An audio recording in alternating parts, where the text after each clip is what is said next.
Bonjour les amis, bienvenue dans ce nouveau numéro de la Bourse en stress, le billet numéro 14 du 28 septembre 2018. Je suis très content de vous retrouver. J'espère que tout le mois de septembre s'est bien passé pour vous. Malheureusement, comme je vous l'ai expliqué, je n'étais pas vraiment très disponible. Mais sachez une chose, je suis très content de revenir vers vous. Voilà. Donc, comme à chaque fois, je vous explique. Donc, c'est ce petit message d'avertissement. Le site de la Bourse en stress n'est ni un courtier ni un conseiller financier.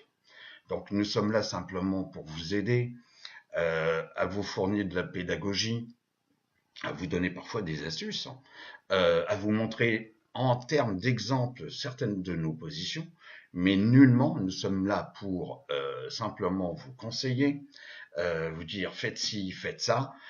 C'est pour ça que le site de la Bourse en stress n'est ni un courtier, ni un conseiller financier. Je vous laisse lire le reste, donc voilà, parce que c'est, je dirais, indispensable, nécessaire et obligatoire de vous avertir.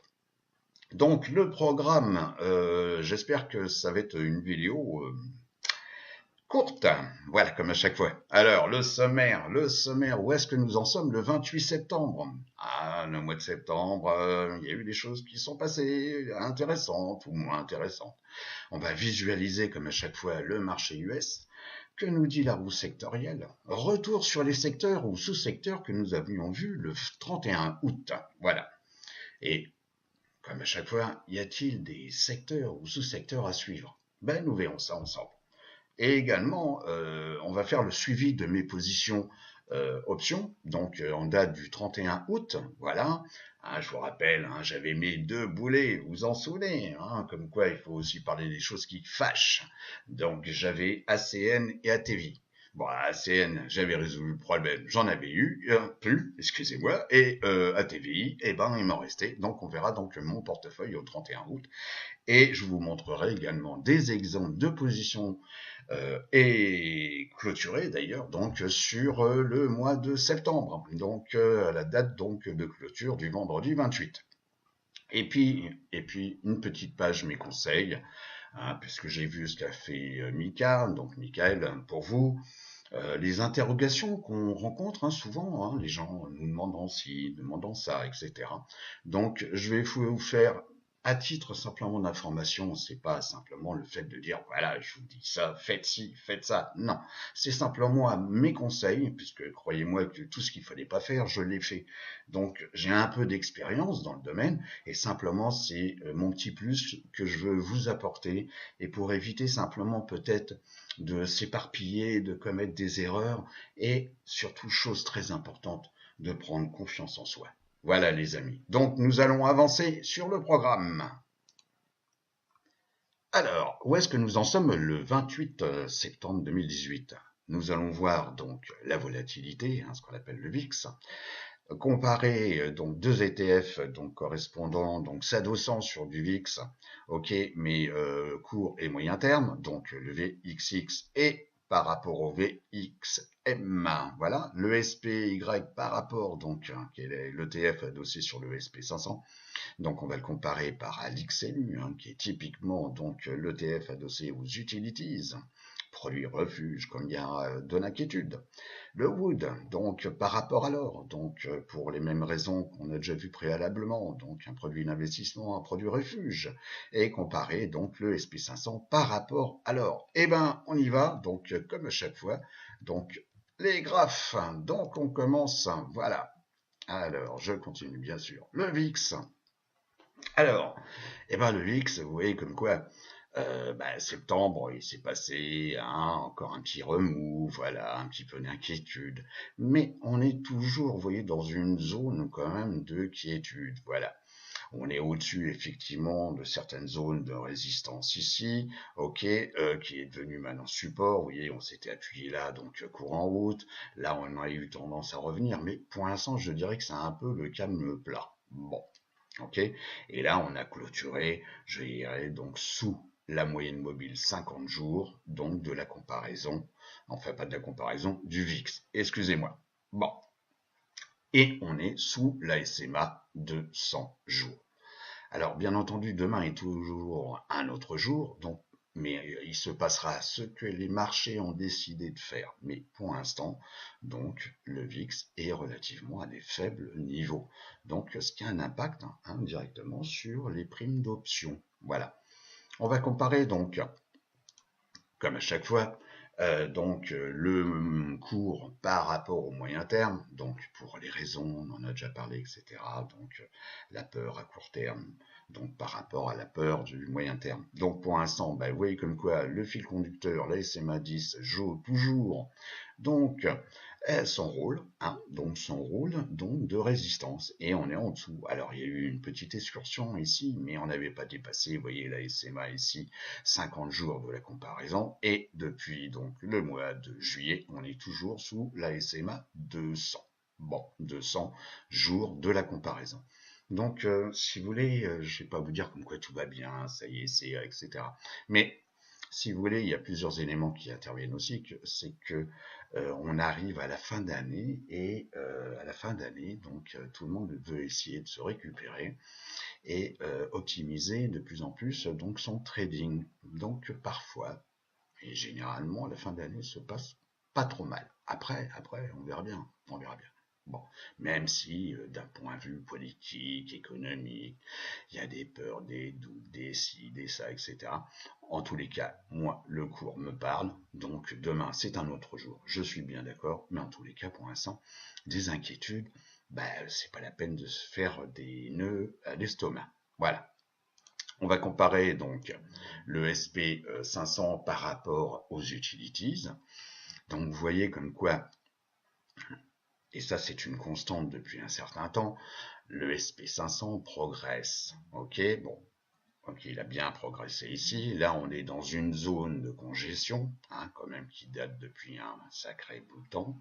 Ici, on avait fait un plus haut de la comparaison, et pour l'instant, on n'est pas revenu dépasser ce plus haut. Bon, on commence là, une nouvelle zone de congestion, on a dépassé la zone de congestion, et puis là, vendredi, à la clôture, ici, on a clôturé plus bas, ok, que la veille. Bon, et on va venir tester donc la moyenne mobile 10 jours de la comparaison. Demain est un autre jour, et puis je vous rappelle que ici on a toujours donc la SMA 200 qui sert bien donc de support. Alors est-ce qu'on reviendra tester? Oui, peut-être un jour, mais en tous les cas, bon, ça sert des mains. Le Wood par rapport donc à l'or. Bon, même chose, vous voyez, vendredi, paf, tac, on a cassé, on a cassé, c'est simple, dans la même journée, on a cassé la SMA 10 de la comparaison et on a cassé la moyenne 50D de la comparaison. Bon, et puis la SMA 200 de la comparaison est toujours montante. Bon, mais là, on était dans une zone de congestion, ok, on l'a cassé. Donc grosso modo le 19 septembre, excusez-moi, le 19 septembre, on a eu tendance à revenir à l'intérieur de ce rectangle de congestion, ok, mais en tous les cas, paf, et puis on est revenu tester là aussi, et puis là, on a cassé donc les deux moyennes mobiles. Alors, est-ce qu'on va revenir tester des niveaux ici connus, donc maintenant qui va servir de support, ici c'était une résistance, est-ce que ça va servir de support? C'est demain et après-demain, la semaine prochaine, qui va me le dire. Voilà, enfin, qui vont me le dire. Ensuite, le SP500 par rapport à l'or. Bon, le SP500 par rapport à l'or, si vous voulez, il n'y a pas photo. La SMA 10 sert bien, donc de fil conducteur, la SMA 50, la SMA 200. Bon, donc là, on a essayé de faire un nouveau plus haut, ici, ok. Et puis, vendredi, tac, on a clôturé plus bas que la veille. Et est-ce qu'on va revenir s'appuyer sur la SMA 10 qui est ici? Les probabilités font quoi? Oui, certainement, certainement. Et puis, après, le marché, il fera ce qu'il veut. Voilà. Donc, on revient sur la présentation. Donc, voilà, on a vu. Les marchés US, alors on va voir comme à chaque fois le SP500, le Dow Jones, le QQ, l'IWM qui est donc l'ETF adossé au Russell 2000 et comparer donc ces 4 indices. On revient sur les graphes. Voilà, tac. Alors, Le SP500. Alors, le SP500, hein, donc, à chaque fois, vous voyez, comme quoi on revient sur un chandelier, donc, en hebdomadaire. Donc, vous voyez comme quoi le canal, il est quand même très clair. Donc, on a eu tendance ici, donc à fin août, à casser le haut du canal. Et puis, bah, le haut du canal, il sert plus ou moins donc de zone de support. Alors, un coup, on passe en dessous, ok, un coup, on va passer au-dessus. Mais on est en train de jouer avec le haut du canal. Alors, est-ce qu'il faut s'inquiéter? Je ne sais pas, si on voit ça en hebdomadaire, vous voyez bien comme quoi la SMA 10, donc semaine, joue quand même son rôle de fil conducteur. La SMA 50 est quand même sous les cours, et celle-ci est bien au-dessus de la SMA 200.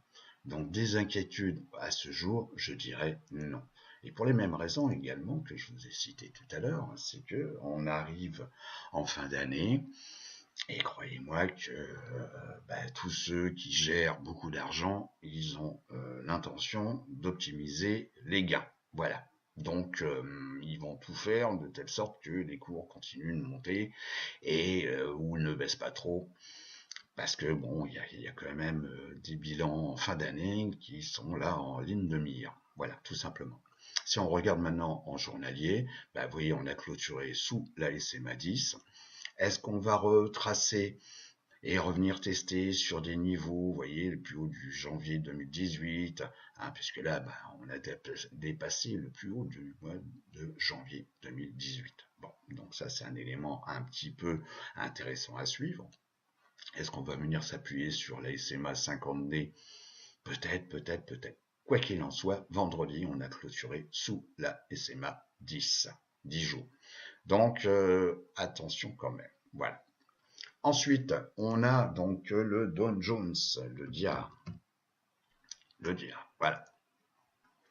Eh ben, le DIA, oui, lui, c'est pareil, hein, donc on a eu une forte zone de congestion, là, depuis donc juillet, il est bien parti, et il a fait un plus haut, ok, un plus haut historique, et en même temps, il avait dépassé le plus haut du mois de janvier 2018. Bon, et puis là, effectivement, ce qui monte, parfois, on a besoin de retracer pour repartir à la hausse. Bon, là, effectivement, il a bien retracé. Il est venu s'appuyer sur le 10 jours, ok, en termes de moyenne mobile. Ici, on vient de clôturer vendredi juste sur la moyenne mobile 10 jours. Alors, on verra bien si celle-ci joue le rôle de fil conducteur. Mais pour l'instant, en termes d'inquiétude, non. Vous voyez bien comme quoi, en plus, les trois moyennes mobiles sont quand même dans la bonne direction. Ok. Alors la SMA 10, hein, qui est le fil conducteur, oui, bien sûr, un coup ça monte, ça stabilise, ça repart à la hausse. Ok. Bon, c'est un peu le phénomène des vagues. Oui. Donc, mais s'inquiéter, non, pas du tout. Alors, on continue donc maintenant avec le QQ. Donc, le Nasdaq 100. Le Nasdaq 100, donc on l'a déjà vu tout ça, si vous voulez, donc c'est la continuité, on va pas revoir ça de nouveau en weekly, etc., hein, comme je l'ai fait préalablement avec le SP500. Donc, parce que tout ça, c'est quand même très clair. Vous voyez, ici, on peut prolonger le canal, etc. Mais là, c'est pareil, on est en train de jouer sur le haut du canal. Donc, hein, ce canal qui dure depuis un sacré moment. Et le haut du canal, maintenant haussier, donc, sert de zone de support. Alors, de temps en temps, ça appuie, etc.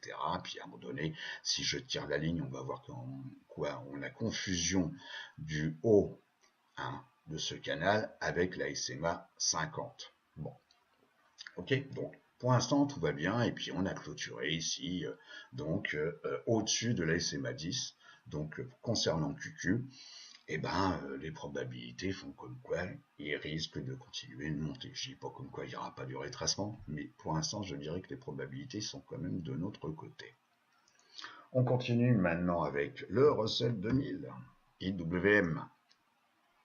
Alors, IWM, IWM, là, ça fait partie, si vous voulez, de l'indice qui va peut-être un peu, bon là, il avait fortement monté aussi, hein, ok, parce qu'on avait commencé à faire des plus hauts au mois d'août, hein, je vous rappelle. Donc là, il fait du retracement. Ici, donc, début septembre, on a cassé le fil conducteur, la SMA 10. On est revenu plusieurs fois taper sur la SMA 10. Ici, on a essayé de faire une excursion au-dessus, mais ça n'a pas duré trop longtemps. Et on a recassé de nouveau la SMA 10. Et je dirais que même, on a cassé la SMA 50. Alors là, on est en phase de retracement, ce qu'on appelle un swing low. Donc, on va revenir ici sur des zones ici donc de résistance anciennement qui va devenir une zone de support. Est-ce qu'on va la casser et revenir? Donc, ce sera la semaine prochaine qui me le dira. Voilà, tout simplement. Voilà. Alors, on va comparer maintenant.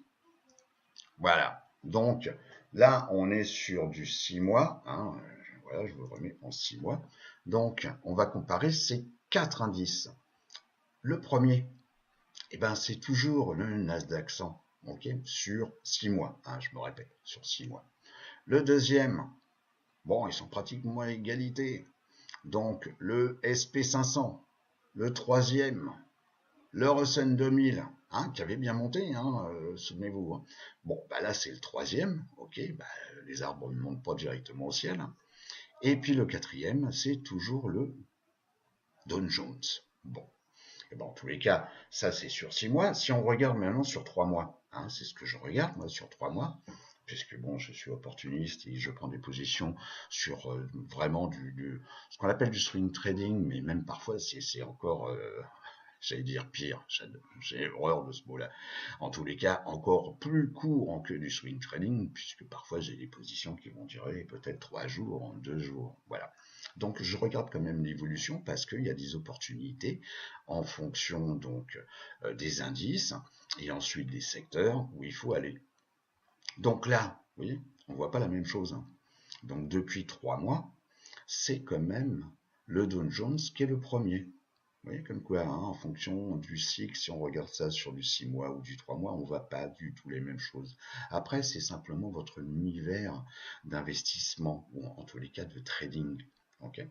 Si vous voulez trader sur du moyen terme, effectivement, on va regarder ça sur du 6 mois. Si vous voulez vraiment utiliser des opportunités, et il y en a quand même actuellement, il faut regarder, donc comparer ces 4 indices sur une échelle de temps plus réduite. Donc là, on regarde sur du 3 mois. Le deuxième, c'est QQ, donc le Nasdaq 100. Et puis le troisième, c'est le SP500. Et le petit dernier, depuis 3 mois, c'est le Russell 2000. Bon, vous voyez comme quoi, faut faire attention à ce qu'on voit. Voilà. Donc là, on vient de comparer. On va revenir maintenant sur la présentation. Toujours la saisonnalité du SP500. Donc, c'est pas pour répéter. Voilà, on va dire ça. Répéter, rabâcher, voilà. Répéter toujours la même chose, mais gardez toujours un œil là-dessus. Puisque c'est une comparaison de 2009, qui est le début du cycle haussier, jusqu'en 2017, parce que l'année 2018, elle n'est pas finie, donc je regarde, moi, c'est ce qui s'est passé. Ce qui s'est passé sur 2018 n'est pas fini, donc ça ne sert à rien de le comparer. Enfin, en tous les cas, de le mettre en termes d'analyse. Bon, généralement, vous voyez, le mois de septembre, c'est un mois de septembre où effectivement 56% des fois, le cours finit plus haut qu'il n'a commencé, donc en début de mois. Et puis après, on a cette évolution à suivre, comme quoi, généralement, la fin d'année se passe à peu près correctement. Bien sûr, il y a des cas particuliers, il y a des années, mais si vous voulez, pour l'instant, on est en train de voir simplement les statistiques où effectivement, généralement, la fin d'année se passe généralement correctement. Voilà. On revient donc sur l'analyse des volumes. L'analyse des volumes, bon, voilà, donc ça c'est au cours de vendredi. Vendredi 28, donc sur le Dow Jones, le SP500, le QQ, donc le Nasdaq 100, IWM, le Russell 2000. Donc là, c'est la variation du cours donc lors de la journée en pourcentage. Donc voilà, bon, il n'y a que le IWM qui a monté le plus, les autres, c'est un peu de la stagnation. Ici, c'est sur une semaine de trading, donc on est négatif, donc moins 1% sur le Dow Jones. On est également moins 0,43 négatif donc pour le SP500 sur une semaine de cotation. Ici, sur le QQ qui s'est repris, on a donc toute l'évolution positive de XLK, qui est le secteur de la technologie. Donc, on a plus 1, allez, j'arrondis 20%, 1,20 Et puis IWM, bon, bah, qui retrace, hein, donc voilà, on est négatif à plus de moins 1%, donc sur une semaine. Les volumes donc du cours, enfin les volumes de vendredi 28, donc augmentation des volumes, mais plus faiblement, ok, ici réduction des volumes, et ici augmentation des volumes. Bon, alors effectivement, il y a peut-être ceux qui veulent le vendre à tout prix, et puis ceux qui vont à la chasse ou simplement à la pêche et qui en profitent pour acheter plus bas. Bon. Et là, c'est à la journée de vendredi, dans quelle phase nous sommes donc? C'est une phase d'accumulation, accumulation, accumulation. Donc je vous rappelle qu'est-ce que c'est que la phase d'accumulation. C'est un cours qui finit plus haut que la veille avec une augmentation de volume, ce qui est quand même positif. Donc là, on est en phase d'accumulation.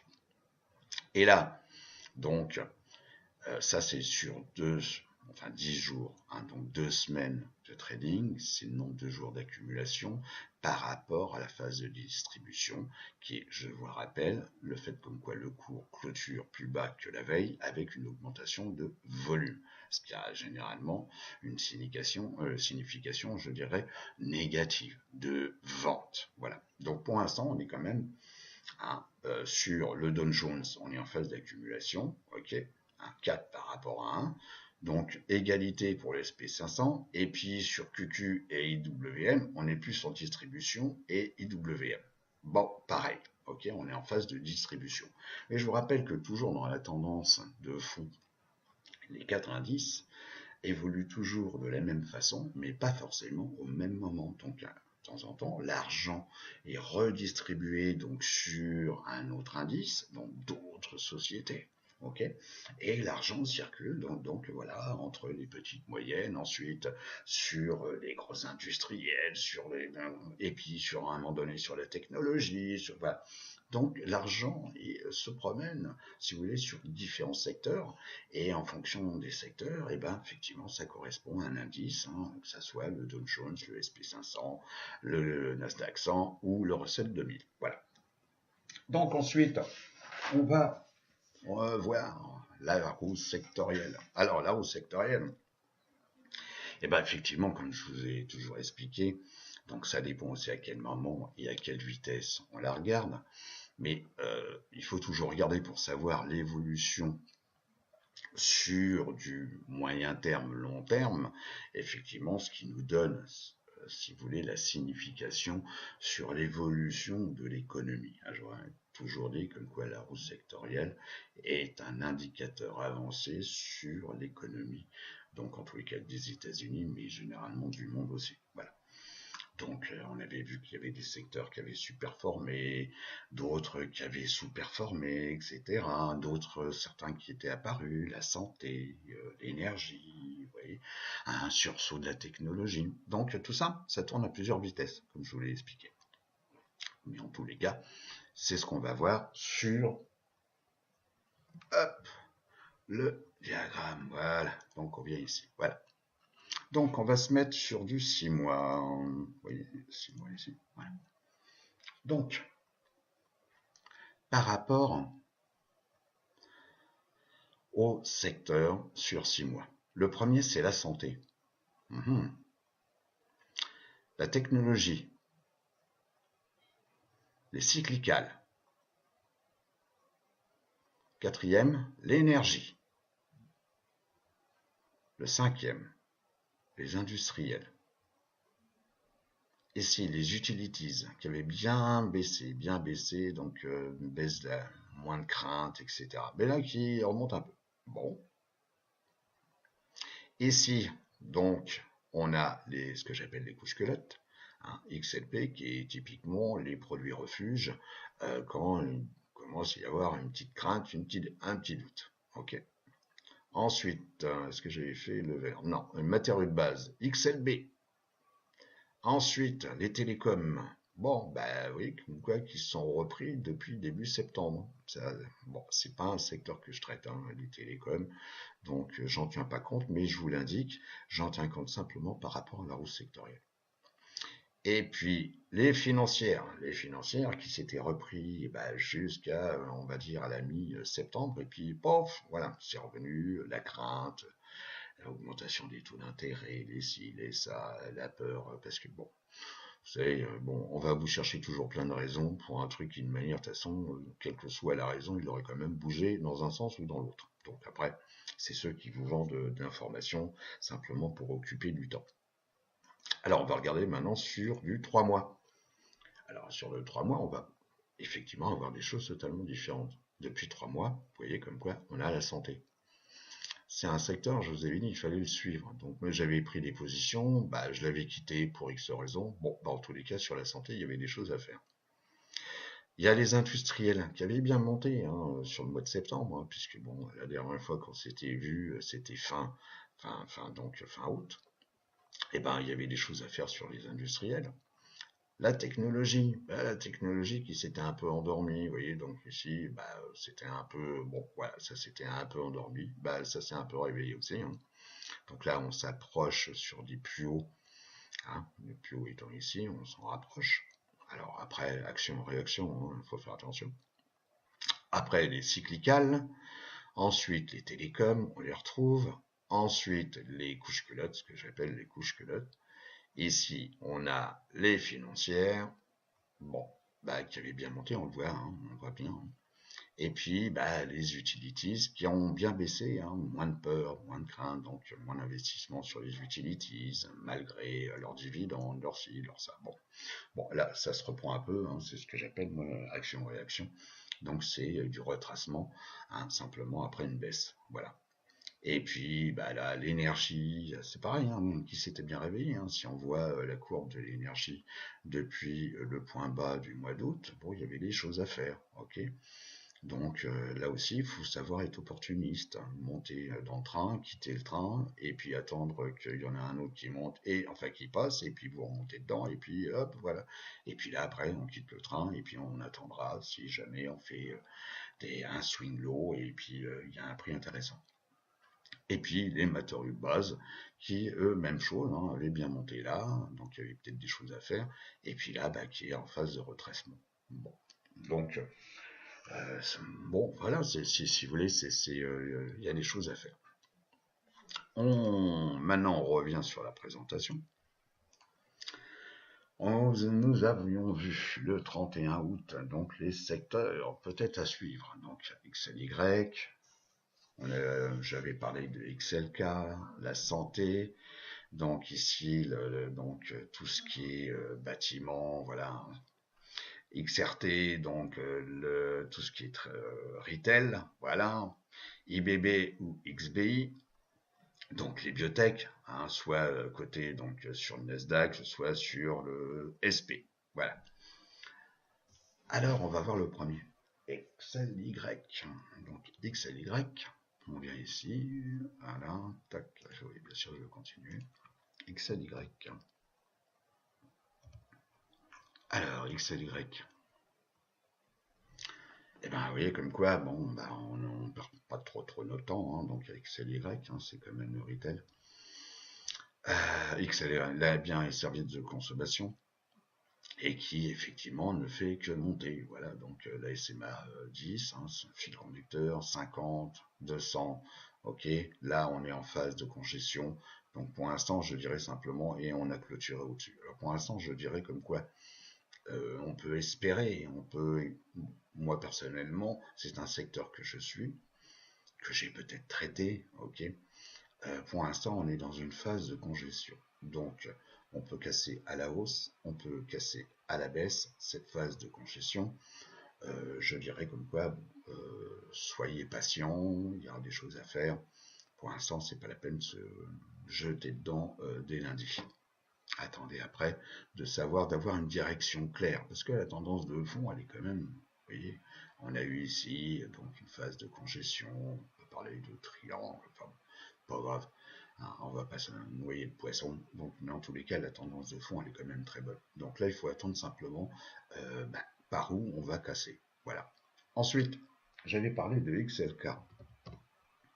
Alors XLK, Voilà, donc on était dans une phase de congestion, on l'a cassé, on a fait un plus haut, et bon, donc voilà, puis swing high, swing low, swing high, swing low, ok, donc la SMA 50, donc qui sert bien, donc en tous les cas, de support, et le fil donc conducteur, hein, donc un coup on est au-dessus, et puis voilà, on progresse, et puis à un moment donné on casse, et puis donc on est en phase de retracement, on recasse à la hausse, et donc voilà, là, SMA 10, elle nous dit comme quoi on risque peut-être d'aller faire des plus hauts, et c'est ce qu'on a fait.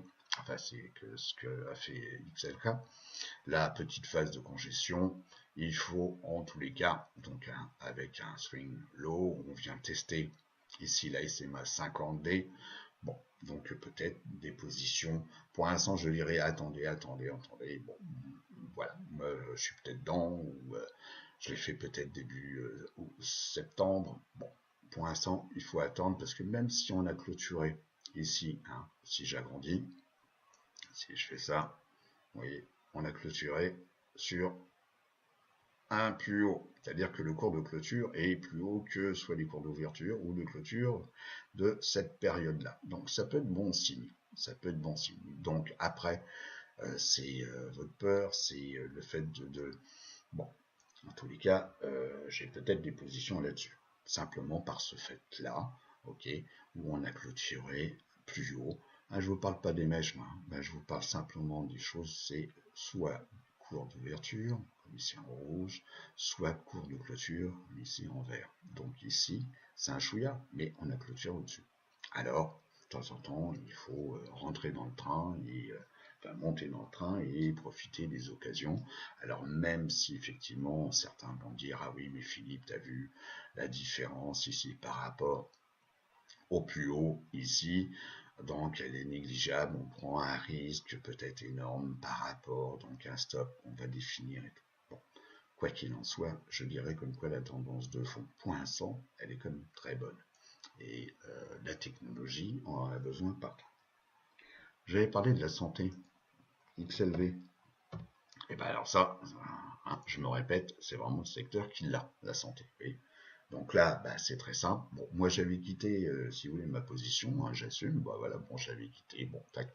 Mais celui qui a conservé, si vous voulez, sa position, pour l'instant, il est gagnant. Voilà.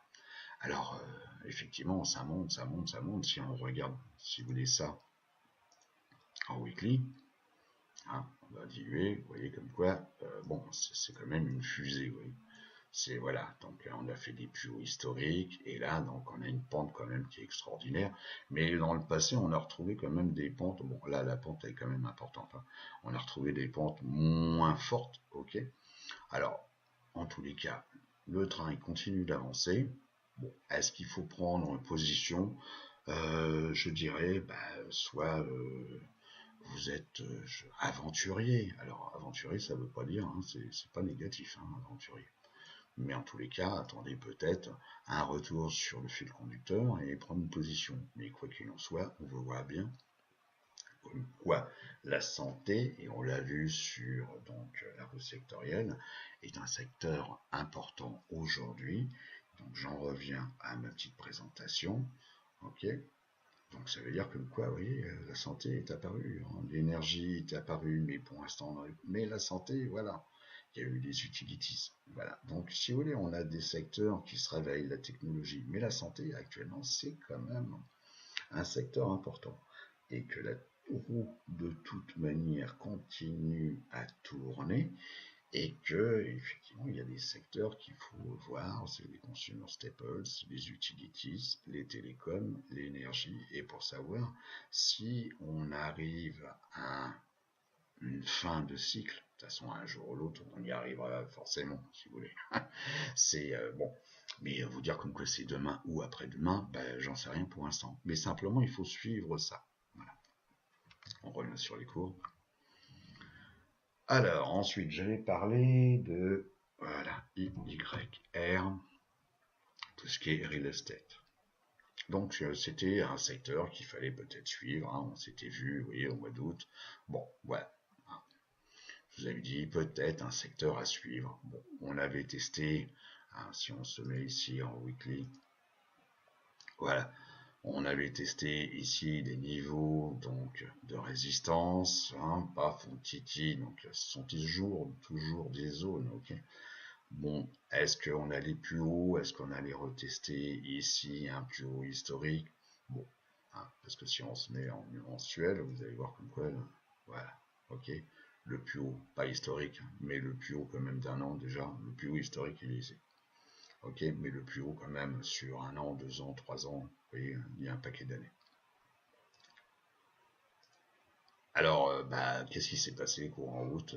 On a commencé à jouer avec la XM10, hein, le fil conducteur. Alors un coup, je la casse en dessous, pof, on revient la tester, je passe au-dessus, je reviens en dessous, je reviens la tester, je passe au-dessus, puis à un moment donné, pof, c'est clair, je passe en dessous, et puis tout se passe sous le fil conducteur. Et puis, je casse la SMA 50, et bon, voilà.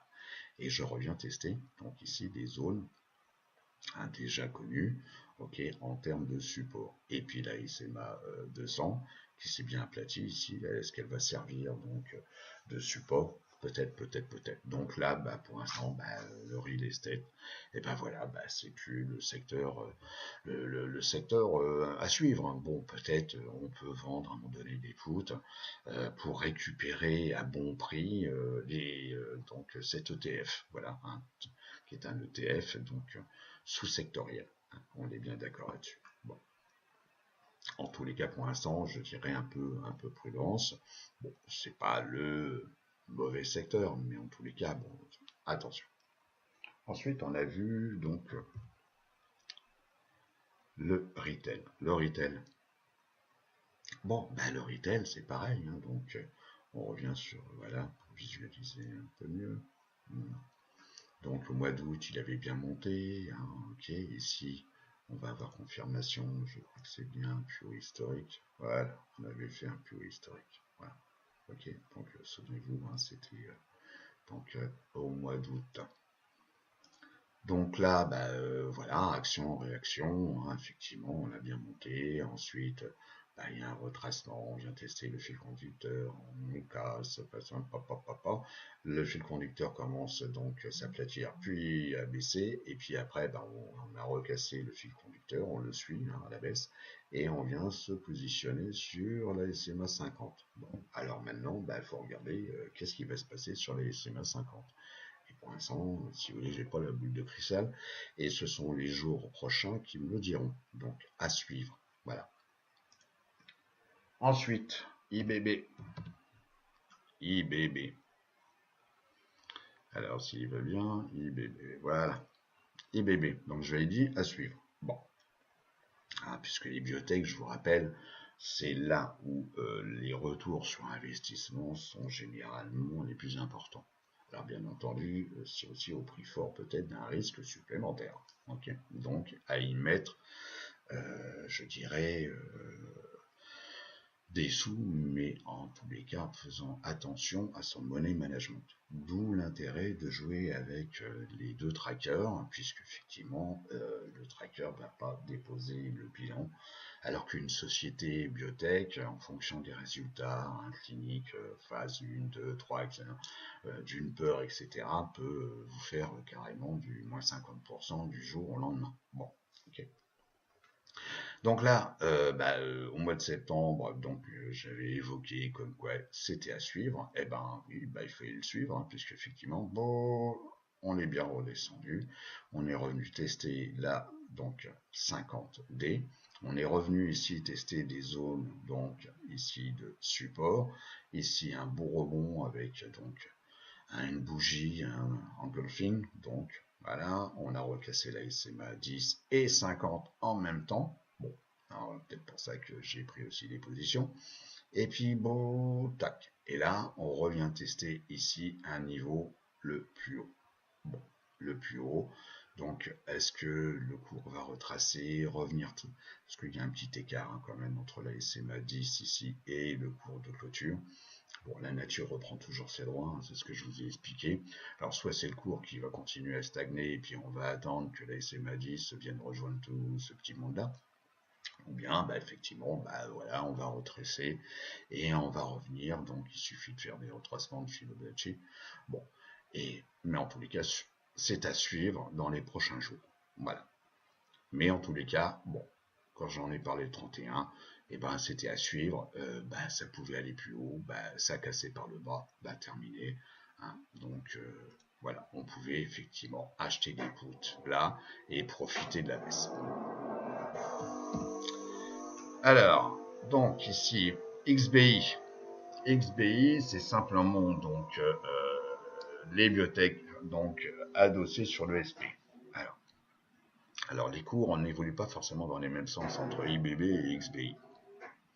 Donc là, la tendance de fond, elle est quand même bien claire sur XBI. Même chose que sur IBB. Ça fait partie des choses qu'on a déjà vues. Oui. Le canal haussier, et là je suis en bougie hebdomadaire, et il est quand même très clair. On a eu tendance, donc courant septembre, vous voyez, même chose, hein, donc on en avait parlé, donc fin août, paf, retracement, on a cassé la SMA, donc 50D, et puis on est revenu de nouveau tester le bas du canal. Et puis action, réaction, on est repassé au-dessus de la SMA 10, on a essayé de recasser la SMA 50, ok, et puis paf, on est revenu, tac, retester, donc la SMA, donc 50, 10, et on les a cassés, on est revenu sur des zones ici de support, et puis là, petite réaction, et puis là, une autre réaction. Est-ce que le cours va se reprendre ou va revenir tester des niveaux, on va dire, soit de support ici donné par les cours, soit, et là, bon, vous voyez comme quoi ça se rejoint, entre le support donné par les cours et le support donné par les SMA 200, bon, c'est les prochains jours qui me le diront. Alors, on revient sur la présentation. La présentation, voilà. Donc, ça, c'est ce que nous avions vu le 31 août. Alors, est-ce qu'il y a des secteurs ou sous-secteurs à suivre? Bon. Alors, vous en propose plusieurs à suivre. Alors à suivre, c'est dans tout le sens du terme. Se dire, c'est pas parce que c'est à suivre que c'est voilà, il faut acheter, acheter les calls, acheter donc les ETF, bon. Ou ça veut dire qu'il faut suivre. Donc le premier, on revient donc là-dessus. Juste voilà parce que j'ai le copie papier juste à côté de moi. Donc on revient sur les cours.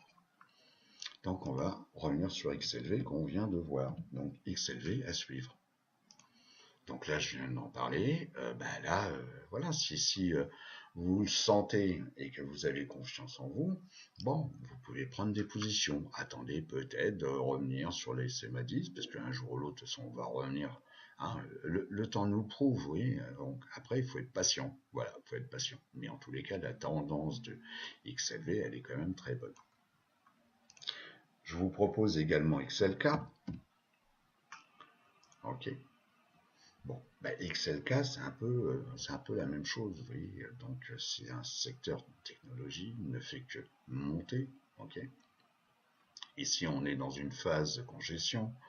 Là, vendredi, si on dilue, tac, on vient de clôturer plus haut que les clôtures ou les ouvertures, donc, de cette période-là, ok.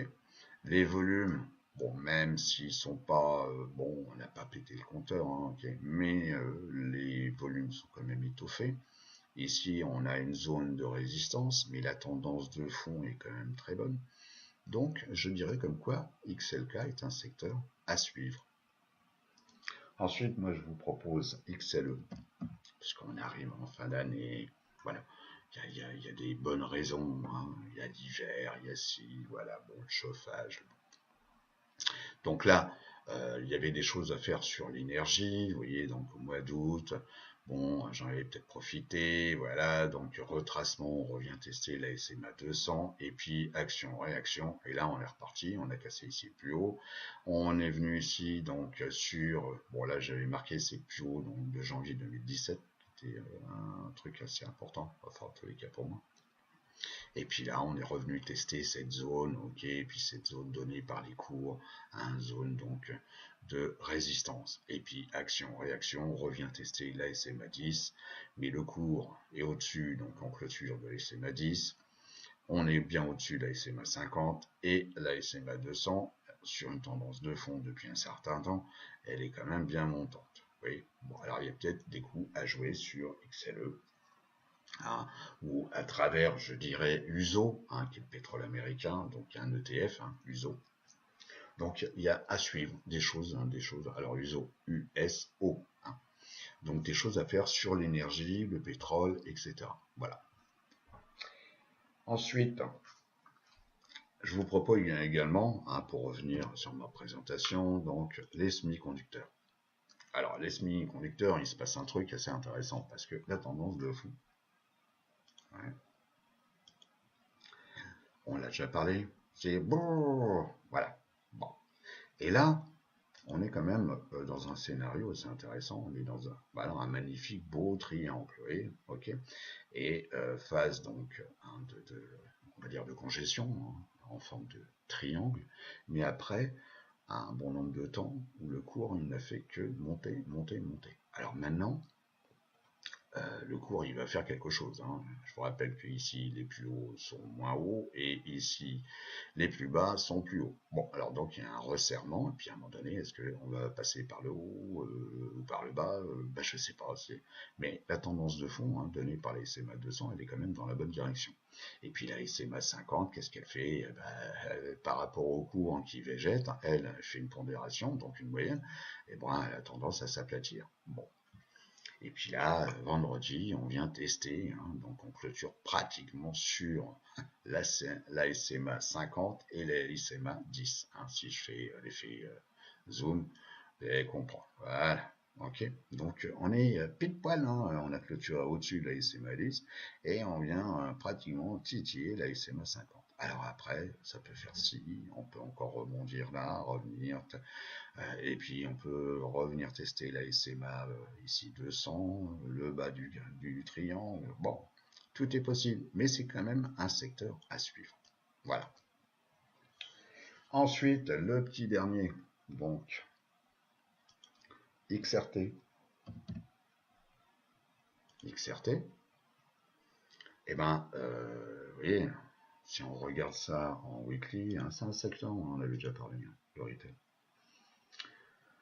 Donc là, vous voyez comme quoi, ici, on a fait carrément des plus hauts. Bon, alors des plus hauts, ok, là, effectivement, hein, ça monte, et puis à un moment donné, il faut bien que ça se repose, mais la tendance de fond, elle est quand même bonne. Après, un paquet de temps, hein, de congestion, hein, ici, hein, donc j'arrondis, hein, mais c'est une belle congestion. Et le retail est quand même un facteur important dans l'économie américaine. Et puis là, voilà, hein, donc vous voyez, j'ai fait un peu, voilà, tac. Bon, pas trop parce qu'après on voit plus rien, mais voilà, donc je vais le redéplacer. Voilà. Donc là, mois de septembre, ça s'est un peu congestionné. Voilà, on est revenu tester la SMA 50. Mais c'est un secteur, si on voit la SMA 50 et la SMA 200, ok, la tendance de fond, elle est quand même très bonne. Alors, il faut voir ce qui va se passer, l'action-réaction sur la SMA donc 50 qui sert, hein, donc de support. Et après, il y aura peut-être des opportunités à faire sur l'XRT. Ou bien aller, je vous l'ai déjà montré, sur fidelity.com. Hein, vous allez donc sur la rubrique ETF, vous avez donc portfolio composition, vous tapez XRT et vous aurez les sociétés qui composent XRT. Et il y aura peut-être des pépites plus intéressantes à traiter que l'ETF, donc du sous-secteur qui s'appelle XRT. Voilà, qui est le retail. Bon. Voilà. Alors, on va revenir sur la présentation. Alors, je vous avais parlé donc de mes positions au 31 août donc 2018. Et le 31 août 2018, il ne me restait plus que en portefeuille, vous vous en souvenez, mon deuxième boulet, ATV, vous voyez, où à un moment donné, j'avais pratiquement plus de $2000 en perte. Bon, mais si on revient sur les graphes, je vous avais expliqué, comme quoi, bon, peut-être à tort, hein, mais j'avais confiance en moi. Bon, alors, la confiance, si vous voulez, ça se mesure pas, mais en tous les cas, moi, j'ai Et j'avais confiance en moi. Et je m'étais dit, bah, au mois d'août, hein, je vous avais expliqué hein, tout ça, donc un rebond sur les SMA 200, hein, c'est toujours des zones, hein, donc je me répète. Et puis on est venu tester la SMA 50, et puis action-réaction, on était venu refaire du retracement, et puis revenir dans la zone de la SMA 200, et bon, tac, et septembre, et ben septembre a été un très bon mois sur ATVI. Alors, vous allez me dire, ah Philippe, j'espère que tu as gardé ta position. Eh ben, on va le voir tout de suite. Hein. Eh ben, on va le voir tout de suite. Eh ben non. Pourquoi? Bah, c'est très simple, si vous voulez. J'avais une position perdante. Bon, je m'étais pris quand même 2000 € dans la tête. Ok, bon, c'est une petite baffe. En tous les cas, j'étais confiant et le cours s'est repris. Donc, si vous voulez, à un moment donné, mon but, c'était d'enlever ma peine.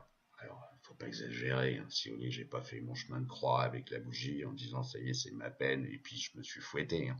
Non, mais simplement, bon, mauvaise expérience avec ATVI, allumer les bougies pensant comme quoi le cours allait continuer à monter, etc. Non, moi je cherchais simplement une chose, c'est à réduire mes pertes. Voilà, et donc mes pertes, je les ai prises, je me suis pris 120 $ donc de pertes, donc et ben voilà, et vous voyez, j'ai clôturé le 12 septembre. Alors on revient. Hein, le 12 septembre, donc ça devait être voilà, le 12 septembre, vous voyez, je sais pas, voilà. Je l'ai clôturé là, on venait donc vers une zone ici de résistance. Si vous voulez, j'ai pas cherché midi à 14 h. Vous voyez, j'aurais pu espérer que le cours il continue, vous voyez, de monter. Eh ben non, j'ai pris mes pertes, j'ai pris 120 $. Ok, c'est bon, mais j'y pense plus. Je ne suis plus sur cette position. Alors après, bah effectivement, oui, le cours il a continué de monter, monter, monter. Alors après, si vous voulez, on peut dire, ah ouais, mais j'aurais dû garder ma position et si, ouais, mais le cours il aurait pu très bien redescendre aussi. Donc moi j'ai pris mes pertes et puis terminé, j'y pense plus. Voilà. Donc ACN et ATVI, au revoir. Voilà, j'ai pris mes pertes, terminé. Bon, alors j'ai eu également, oui, j'ai pris une position IRM. Alors donc ça c'est une industrielle. Alors je pensais que les industriels allaient peut-être, en tous les cas cette société IRM, on va voir hein, vite fait. Donc j'ai pris position, oui, vous voyez le 5. Donc toujours à travers des achats de call. Ok. Donc je ne suis pas vendeur pour l'instant de put. Après chacun fait comme il veut.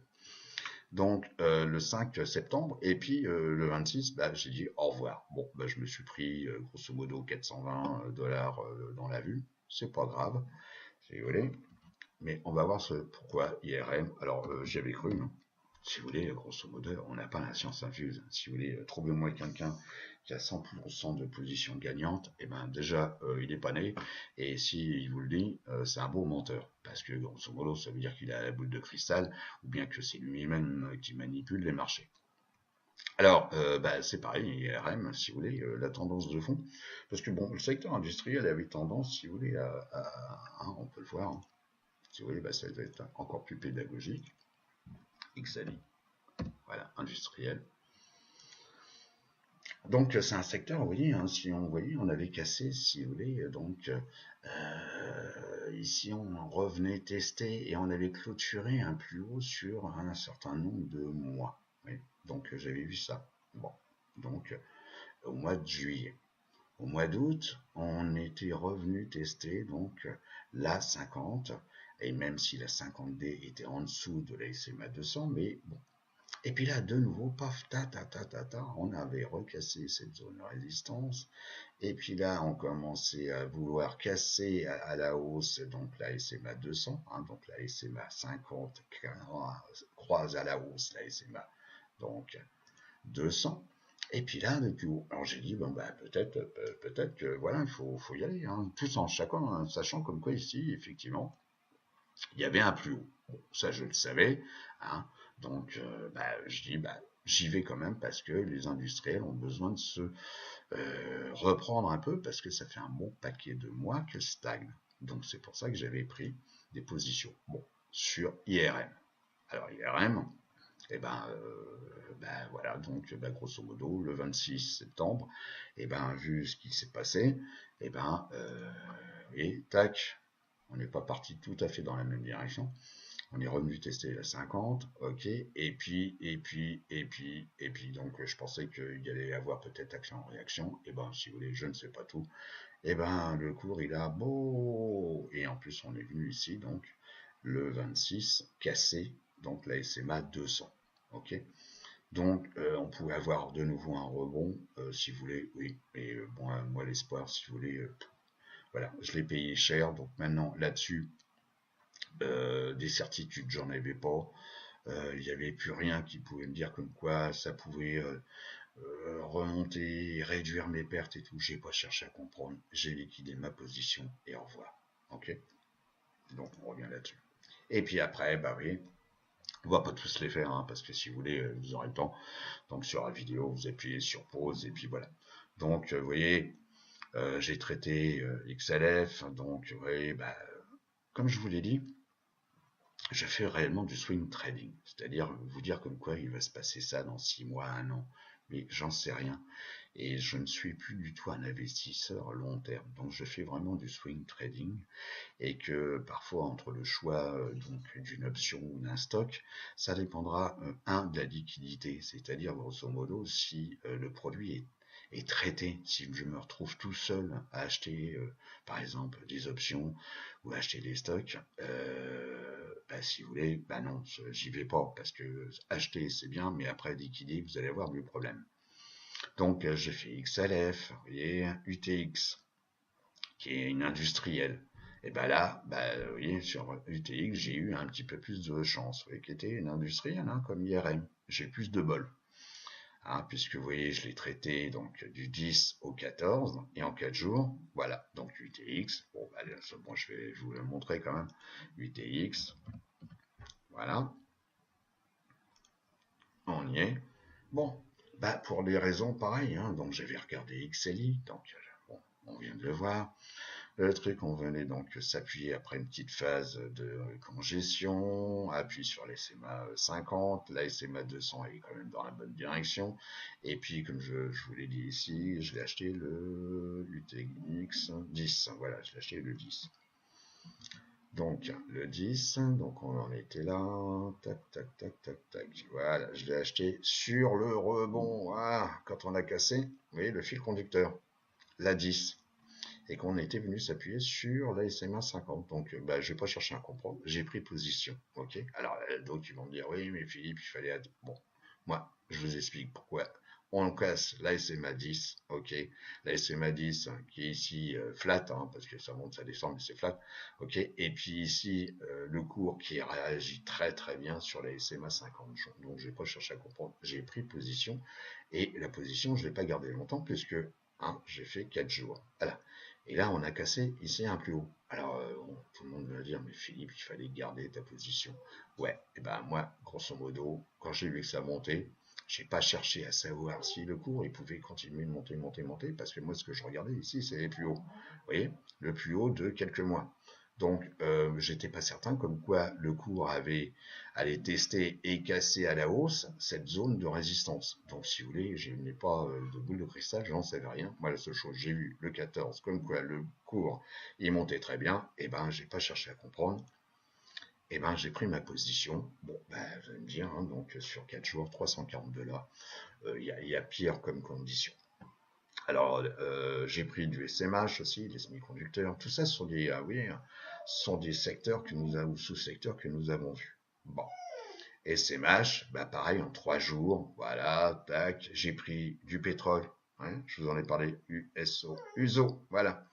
Donc là, ça n'a pas duré longtemps, en un jour, ok. Bah, il faut être opportuniste, hein, donc j'ai pris, vous voyez, hein, moi ça s'échelonne entre janvier 2019 à mars 2019 en termes de au niveau des échéances, ok, pour réduire l'effet temps, hein, pour réduire l'effet temps.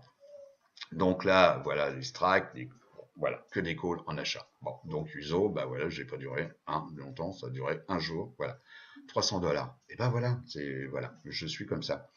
Il y a XLK, vous voyez, je vous l'ai dit, hein, donc j'ai pris la position XLK. Donc c'est pareil, c'est une position qui n'a pas duré très longtemps, hein, 11 au 14. Bon, etc. Donc 116, voilà, et voilà tous les gains. Bon, c'est un exemple si vous voulez, de valeur. Donc, je ne vous demande pas de faire la même chose parce que de toute manière, c'est trop tard parce que ce sont des positions clôturées et il ne faut pas partir non plus dans l'idée que, voilà, de toute façon, peut-être ça vaut le coup de monter dans le train, même si Philippe, il a clôturé sa position. Non, il ne faut pas faire du mimétisme, il faut toujours comprendre ce qu'on fait. Oui, donc j'ai pris des financières, voilà, donc voilà, c'est ce que j'ai fait donc courant septembre. On retrouve les bébés, on en a parlé, biotech, etc. Ici, avec mes stratégies, c'est-à-dire est-ce que c'est de l'accumulation, est-ce que c'est une coupe avec une anse, est-ce que parce qu'on a cassé à la hausse la SMA 50 ou la SMA 10, voilà. Donc moi je mets toujours tous parce que ça me permet, si vous voulez, de garder en tête. Moi, je remplis toujours mon fichier et au moins je sais ce que je fais. Voilà. Donc on va pas tous les faire parce que sinon ça va, si vous voulez, ça va faire une vidéo de 3 heures. Oui. Bon. Donc voilà ce que j'ai fait et dans les secteurs qu'on vient tous les voir. Les couches culottes, ah oui, j'ai fait XLP, couches culottes, bon bah voilà, en un jour, même chose, ça m'a apporté. Voilà. Et parfois, si vous voulez, ce genre de trading me convient très très bien. Voilà.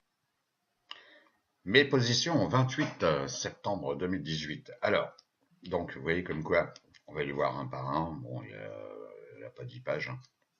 Donc, je suis de nouveau sur XLK, la technologie.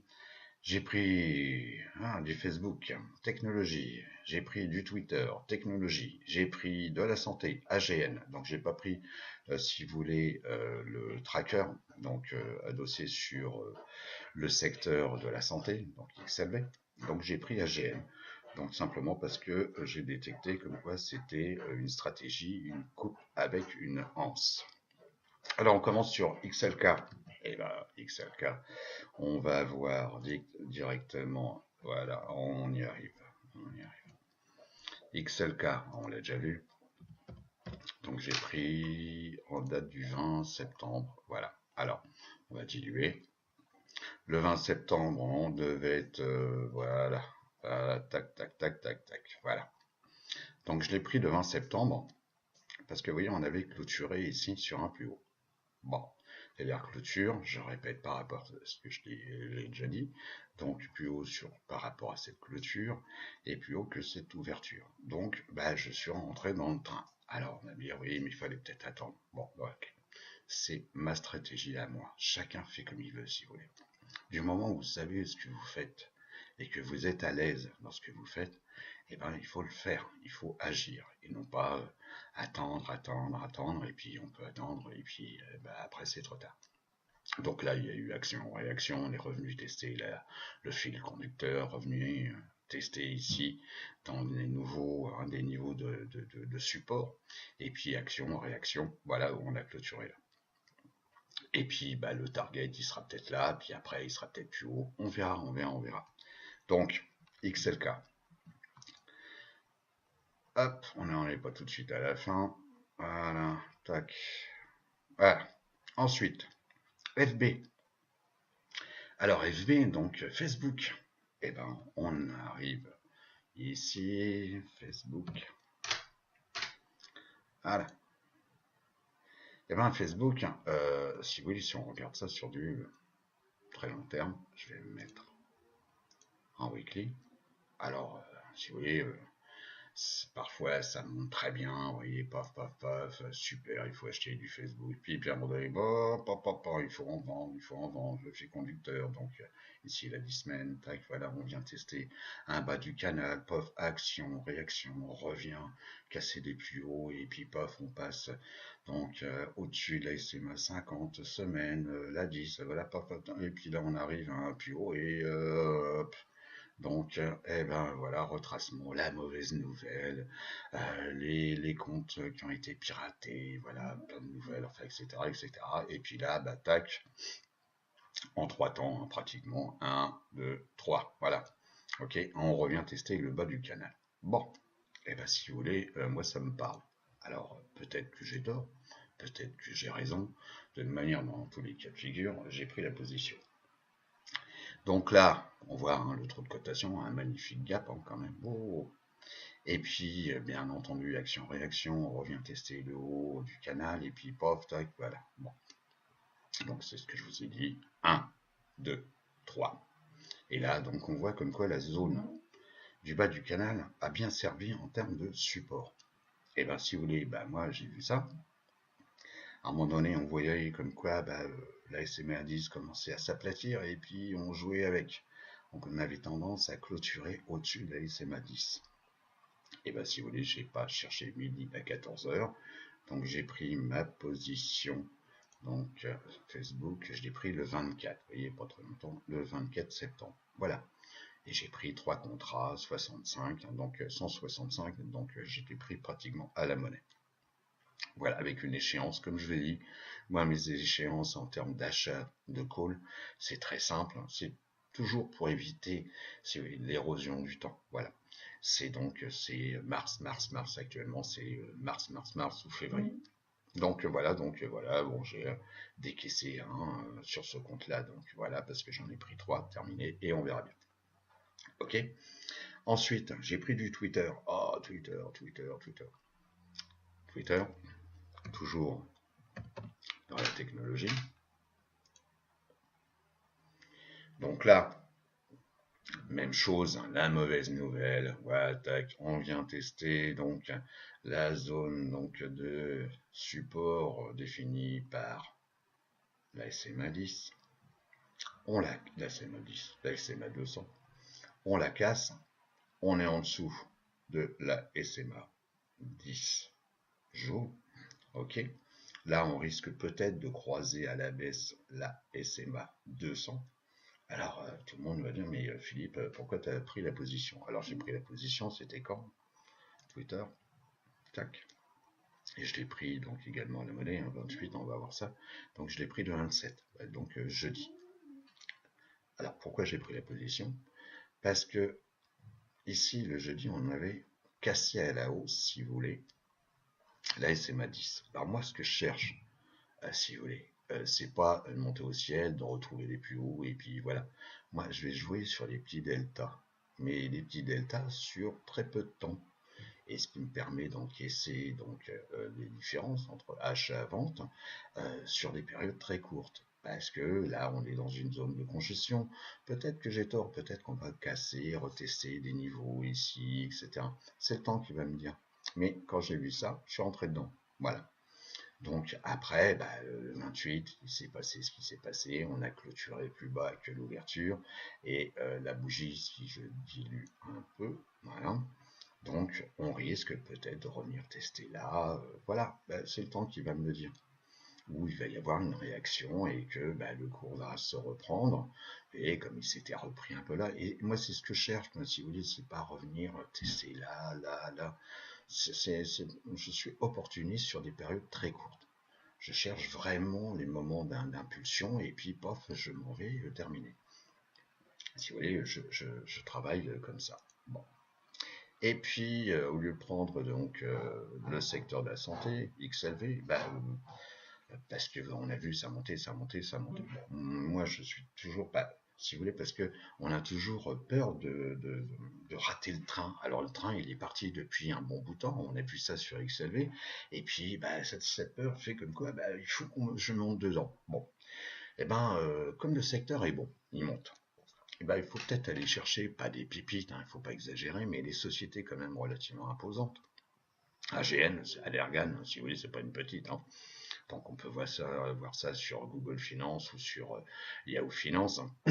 Et puis avec une stratégie de coupe avec une anse, je me suis dit, tiens, le 28, donc le vendredi, je monte dedans. Voilà.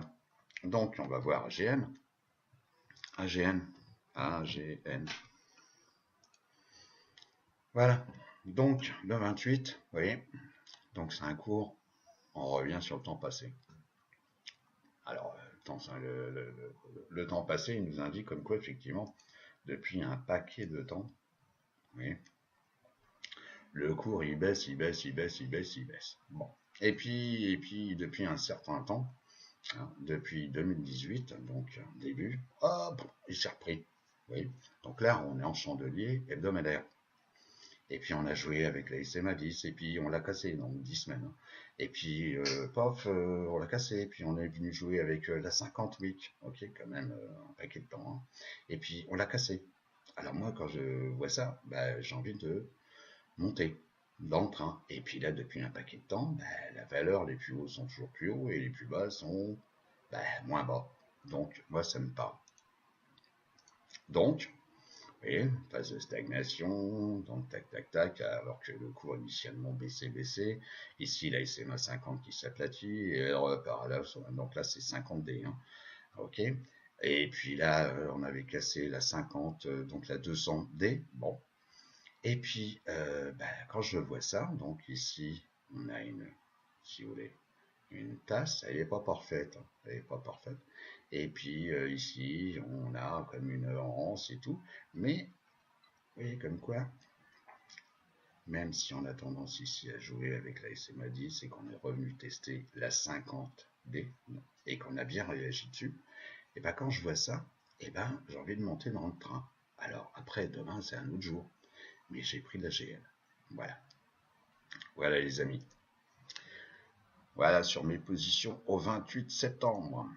Alors, mes petits conseils avant de clôturer cette vidéo qui doit être très courte.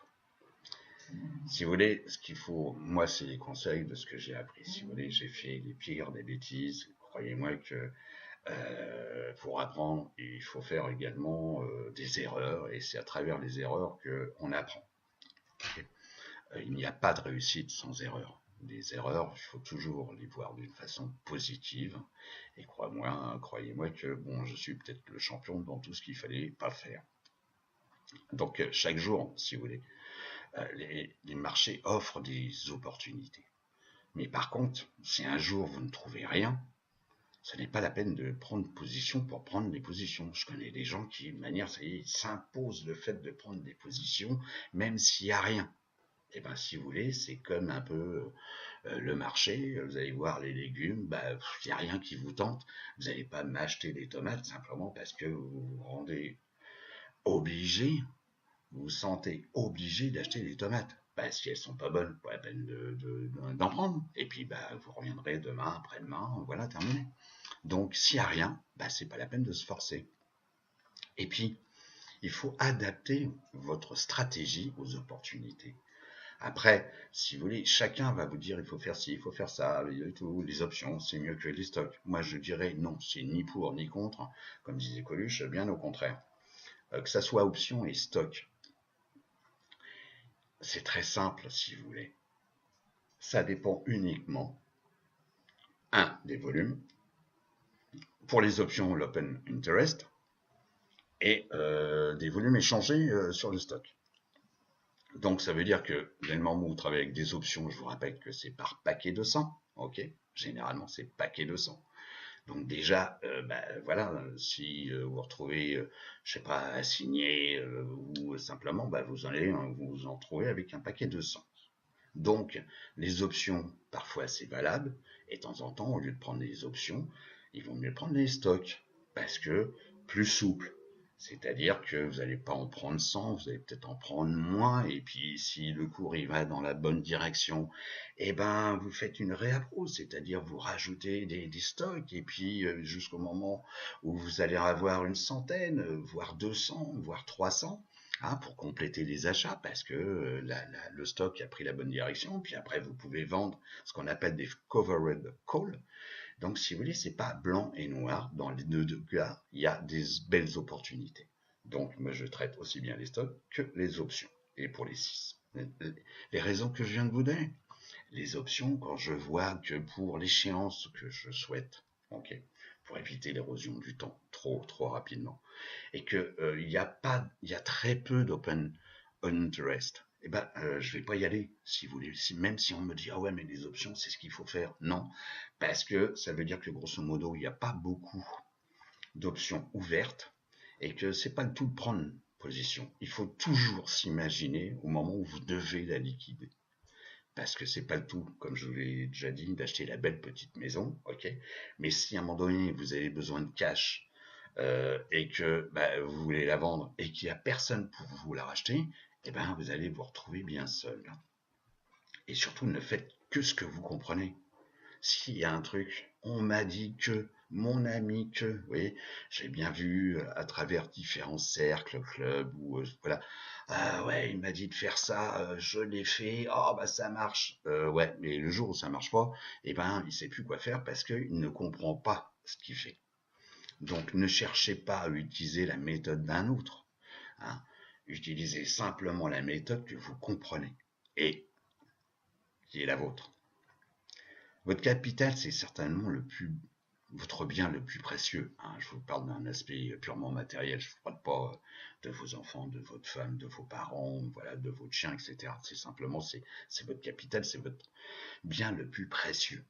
Alors, je reconnais quelques-uns qui sont prêts à investir 100% de leur capital, soit à travers donc du trading d'options, soit à travers donc les stocks. Et ils se retrouvent avec un niveau de cash sur leur compte qui est proche de zéro, ou en tous les cas, il ne reste pas grand-chose. Et ben moi, je vais vous donner un petit conseil. Je dépasse rarement en termes de position le fait d'être en dessous de 50% de mon capital. Je répète. Alors vous allez me dire, c'est pas beaucoup. Bah, c'est 50% quand même du capital. C'est-à-dire que l'ensemble de mes positions, je dois regarder mon niveau de cash qui me reste et ce niveau ne doit pas baisser en dessous du 50%. Imaginez, j'ai un capital de 100 000 $. Ok. Et donc, je traite les options, je traite les stocks. Et bien, si je vois que mon niveau de cash est en dessous de 50 000 $, j'arrête. Ah, vous allez dire, bah, c'est dommage, Philippe, pourquoi tu ne mettrais pas 80, 90, 100 Si jamais un jour, il y a un petit problème qui se passe, je sais pas, parce que si vous voulez, on n'a pas, nous tous, que des positions gagnantes. Et si à un moment donné, il se passe un truc, et que vous ramassez une gamelle, ok, une belle baffe, et ben beaucoup de positions par la volatilité en termes d'options, vendeur de poudre par exemple, etc. De manière, le broker c'est très simple, il va tout liquider, ok. Et puis il va liquider au cours du jour, c'est-à-dire au cours même de la minute. Et puis bah, vous allez perdre votre capital. C'est-à-dire que le montant du capital sera plus tout à fait le même. Donc si vous n'avez pas un matelas de sécurité, comment voulez-vous vous refaire? Alors se refaire, c'est pas le terme. Comment vous voulez reprendre déjà des positions si votre capital est sacrément réduit et qu'il ne reste plus grand-chose? Vous savez, j'en connais quand même quelques-uns qui nous ont quittés en termes donc de trading, hein, qui n'en font plus, pour ces raisons-là. Donc moi, je ne descends jamais à en dessous de 50% de mon cash. Enfin, le cash n'est jamais en dessous de 50% de mon capital. Et puis, l'éternelle question, vous savez, bon, il y a plein de gens, j'avais fait des séminaires, des si, etc. Et puis bon, ils ont tous l'impression que trader, faire jouer sur les marchés, c'est un peu aller au casino, voilà, et on a l'impression qu'avec 1000 $, ben voilà, on va pouvoir trader avec 1000 $. Et puis bon, c'est vrai qu'il y en a plein de brokers qui se sont amusés avec ça. Ah, souvenez-vous, CFD, j'en passais des meilleurs, des options binaires, bon voilà, donc plein d'arnaques, hein, tout simplement, où on vous fait croire comme quoi avec, même il y en a certains qui vous disaient avec 100 $, vous pouvez, bon, et ben trader avec 1000 $, c'est un bon rêve et ça le restera pour toujours. Donc si vous voulez trader donc, entre autres sur les marchés américains, de manière, certains brokers vous demandent déjà dès le départ 10 000 $. Donc déjà, la réponse à la question, elle est claire. Et apprenez alors à économiser pour constituer votre capital. Parce que, comme je le dis souvent, on passe notre temps à payer des trucs, hein. Parce que je vous rappelle que on a plein de produits tentants. Ah, tiens, on va acheter le dernier téléphone, machin, truc, la nouvelle grosse bagnole, etc. Qui, de manière, vous sortez du garage, vous prenez déjà 25% en décote, donc déjà, vous êtes content. Eh ben, apprenez à économiser pour soit reconstituer ou constituer simplement votre capital. Il y a plein de trucs dans la vie où on passe notre temps à payer et qui ne servent strictement à rien. Voilà, vous faites ce que vous voulez de ce petit conseil. Moi-même, si vous voulez, j'étais comme ça, toujours déboursé, acheter si le truc qu'on n'a pas besoin. Et puis tout compte fait, moralité, regretter, non. Mais en tous les cas, c'est vrai que j'ai peut-être certainement raté des belles opportunités. Voilà. Et puis, agir. Agir, c'est le plus important. C'est bien plus important que vous pourriez le penser. C'est-à-dire que on peut passer, si vous voulez, du temps à vous apprendre, à vous montrer des choses, à vous donner nos orientations. Mais le plus important, c'est passer à l'action.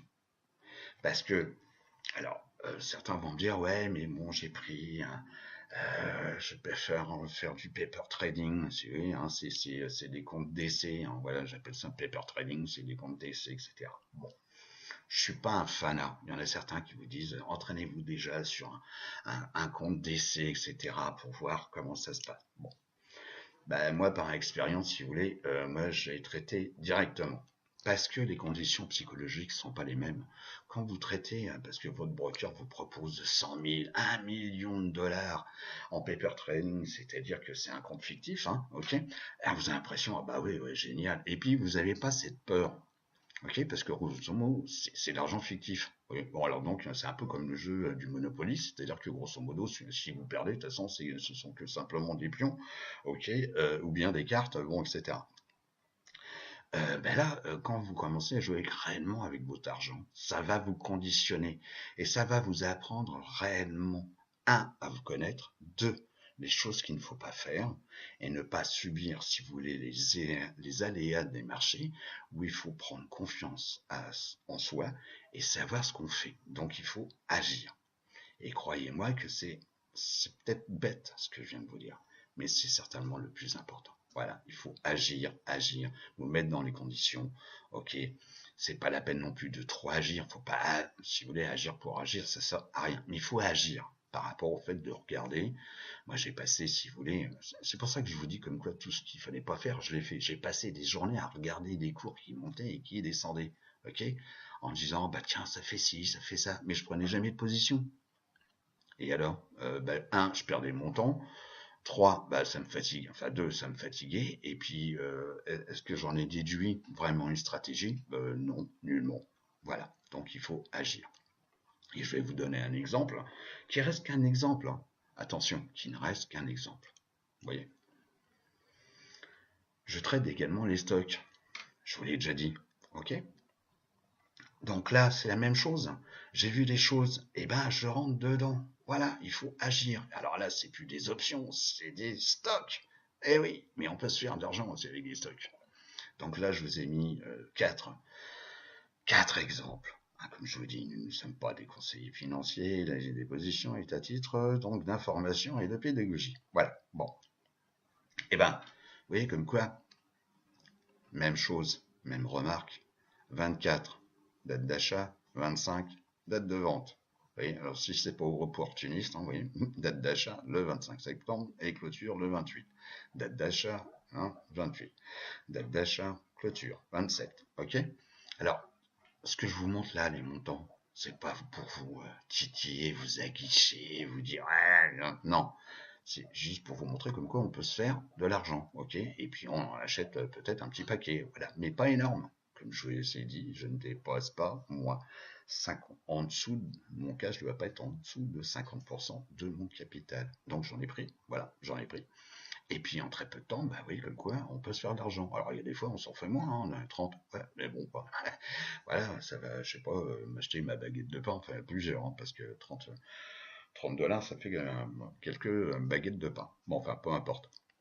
Donc voilà, vous voyez, et sur les stratégies que je vous ai, en plus je vous avais donné le screener, donc les screeners, on peut l'élargir sur des capitalisations plus faibles, sur des volumes plus faibles.